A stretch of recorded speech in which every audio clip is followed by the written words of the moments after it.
ตี 5ขากลับ5 นาฬิกากับ42 นาทีแล้วนะครับเลย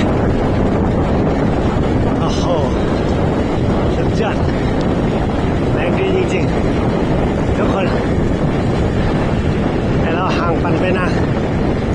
กลับมาจากปั่นพิชิตภูมะเขือก็เรียกว่าติดวัดด้วยเลยหมดเรี่ยวหมดเลย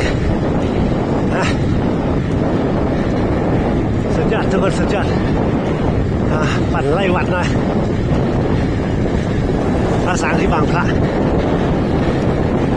บรรยากาศที่ชิวๆคนรักปั่นรักสุขภาพยอดเยี่ยมเลยครับยอดเยี่ยมเลยเป็นเส้นทางที่สวยงามและมีแต่ภาพที่งดงามของพวกเราชาวที่